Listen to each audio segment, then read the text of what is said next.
جی ناظرین، آپ سے میں نے عرض کی ہے، پہلے بھی عرض کی ہے اس شارٹ اس کے ساتھ کے تحت کہ بھئی آپ ایسے کیا کیجئے، جو نمبر دیا جاتا ہے اس نمبر پہ کچھ دیر پہلے اپنا میسج چھوڑ دیا کیجئے، کیونکہ آدھا گھنٹہ کم از کم مجھے چاہیے۔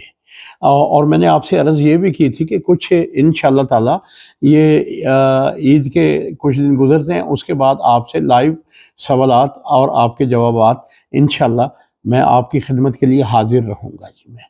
اور وہ آپ جب لائیو ہوں گے تو اس وقت آپ ایسے کیجئے گا، جتنے مرضی آپ جو بھی آپ کے سوالات ہوں گے جو ان کے جوابات میں قرآن کی روح سے دوں گا میں، اور قرآن سے آپ کو علاج دوں گا، اور قرآن سے آپ کے رزق کی برکت کے اسباب، آپ پہ کرم کیسے ہم نے خدا کی رحمت، اس کے کرم، اس کے فضل کے راستے تلاش کرنے ہیں۔ کیوں؟ قرآن کے نزول کا جو ٹائم ہے وہ 22 سال کچھ عرصہ ہے۔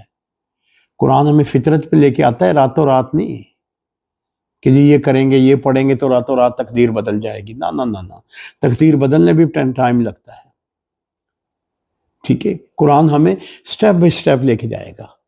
ہم قرآن کی منزل کو جیسے ہی اسے پائیں گے اور اس منزل کو پاتے ہوئے خدا کی فیض و برکات سے خالق ہمیں نوازتا رہے گا جی۔ مسئلہ کیا کہ ہم نے قرآن سے ناطہ جوڑنا ہے، ہم نے قرآن سے اپنے جو مقاصد ہیں ان مقاصد میں رحمت کے در ڈھونڈنے ہیں۔ تو دیکھیے گا کچھ لوگ جو ہوتے نا، قرآن کی آیات لی، کہیں سے پتہ کی، پوچھی، کسی نے بتائی، وہ پڑھ رہے ہیں، غرض ہے، وہ عبادت نہیں ہے۔ ہم نے قرآن کی آیات کو عادت نہیں عبادت بنانا ہے۔ جب عبادت بنائیں گے تو آپ اپنے مقصد میں کامیاب ہو جائیں گے۔ والسلام، دعا گو۔